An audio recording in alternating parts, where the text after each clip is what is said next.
This 1,000-word article will provide an overview of Boston Dynamics humanoid robots, their capabilities, and the implications of their use. It will begin by discussing the company's history and its current projects, such as the Spot Mini robot dog. It will then explore the potential applications of humanoid robots, such as in construction sites, and discuss how they could be used in the future.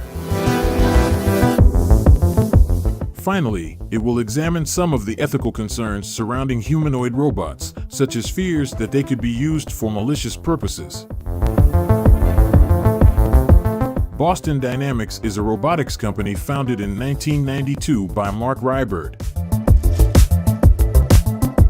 The company has become well known for its development of advanced robots with human-like abilities.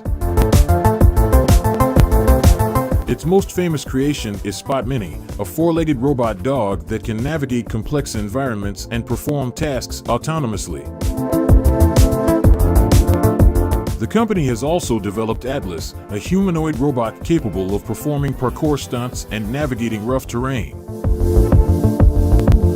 Humanoid robots have many potential applications.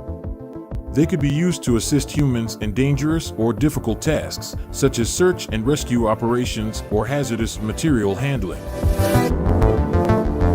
They could also be used to automate mundane tasks in factories or warehouses.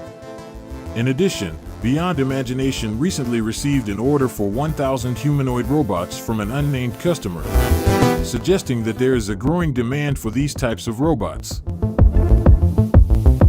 However, there are also ethical concerns surrounding the use of humanoid robots. Some worry that they could be used for malicious purposes or to replace human workers.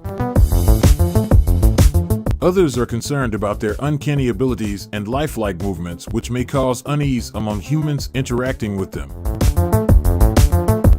To address these concerns, Boston Dynamics founder Mark Rybert has stated that "I don't think the robots by themselves are scary," emphasizing that it is up to humans to ensure that these technologies are used responsibly. In conclusion, Boston Dynamics humanoid robots have many potential applications, but also raise ethical questions about their use. As these technologies continue to develop at a rapid pace, it is important to consider both the benefits and risks associated with them so that we can ensure they are used responsibly.